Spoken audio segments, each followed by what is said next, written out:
ready for the big one.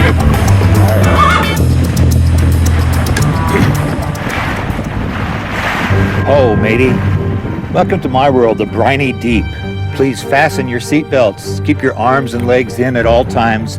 Don't feed the animals, drink the water, or talk to the voices. Enjoy the ride. I wanted to view the planet from the ocean looking back towards shore, to be out there where the sun sets and rises, to go beyond the breaking waves.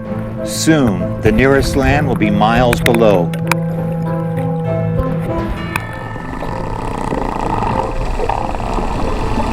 But first, the magical, mind-boggling, excruciating metamorphosis requires completion.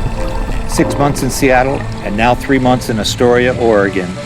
As a caterpillar underground in a cocoon needs to fully emerge, our time is near. The most dangerous risk of all is spending your life not doing what you want, on the bet you can buy yourself the freedom to do it later. I was not waiting till I retired.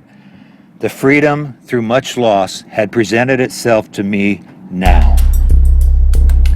Out of the night that covers me from the dark side of the moon, just when the caterpillar thought the world was over, it became a butterfly. Aulani Aloha, both my vessel and me were emerging. I felt the feelings of a creepy, crawling existence who had gone underground and spun its own cocoon in hope of flying on the high seas. Skookum is a legendary sea monster rooted in the orca, what I call the nuclear submarine of the marine mammal water world.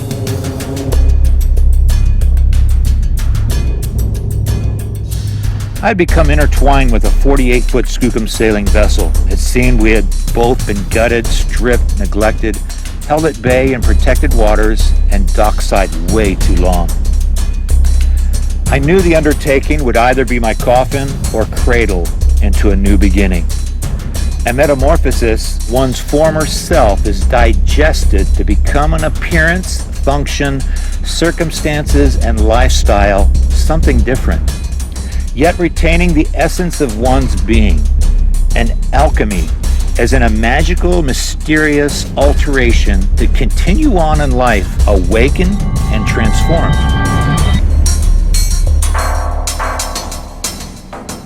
I knew I'd be seeing lots of blue ocean and sky. Hence, inside the vessel, I wanted my house to be like a tree house or jungle hut. I used lots of teak, bamboo, various woods, and earthy tones to have some feeling inside of dry land. I was engaged in my personal art project inside and out.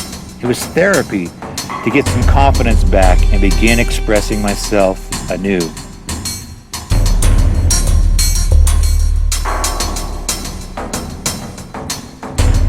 In the 1970s and 80s, with skyrocketing fuel prices, the last of the North Pacific sailing fishing fleet was being built by Skookum Marine.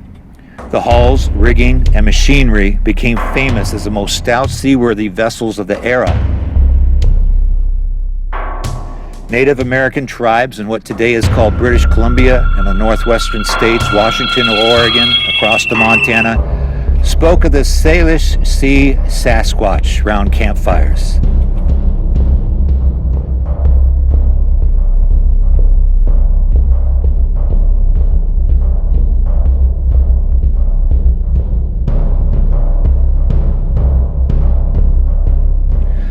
Unlike the dog I let catch my pickup truck one day driving to high school, let's just say the dog's daily dream occurred, but I had no idea what to do with my truck. The dog bit at my tires, ran around barking hilariously. I did know what to do with my boat. Dead men tell no tales, so I determined to do my best to live to tell the tales.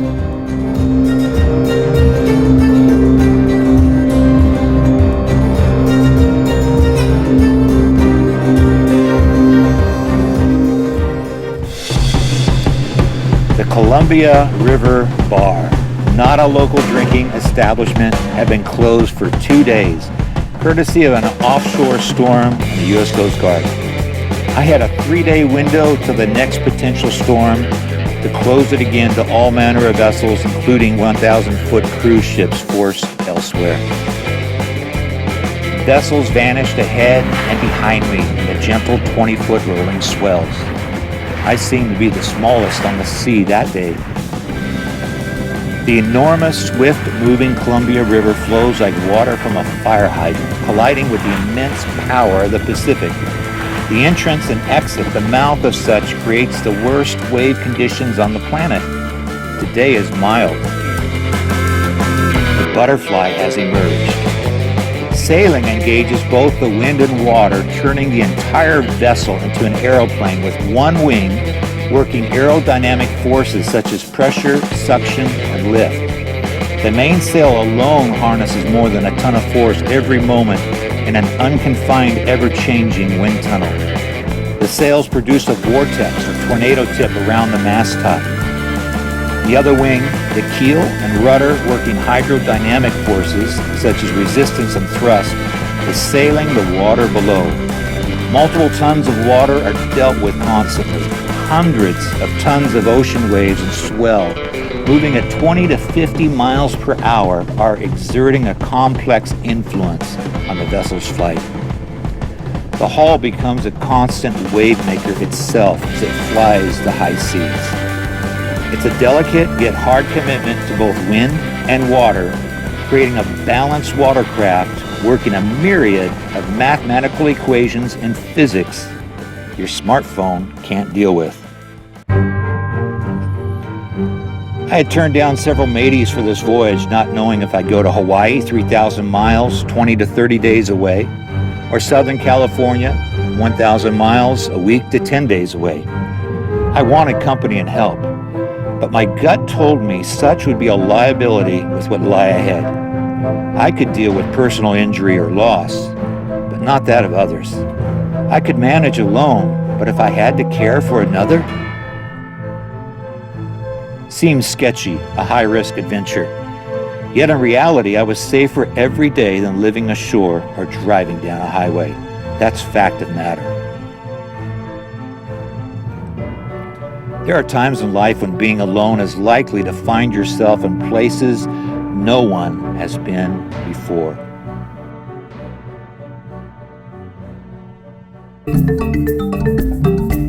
The most commonly found dolphin at sea quickly and often found me underway. In art and literature, they are noted and sketched more than others, known for their elaborate color patterns. Sad to say, they're heavily hunted by humans, their population is depleting, used for shark bait, fish food, and oil. They are the most difficult dolphin type to tame. In captivity, their attitude resists human interaction.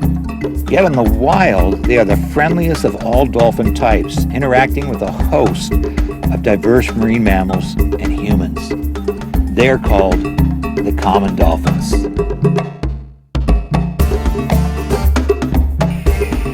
Oh, blue herons. Awesome. And the birds migrating? I have no idea they were so high up and you could just see them glistening. Little trace of their formation. Going south, same way I'm going. So right now making 6.5 knots. Steady, about 200 degrees. It's to the west and south. See the setting sun over there?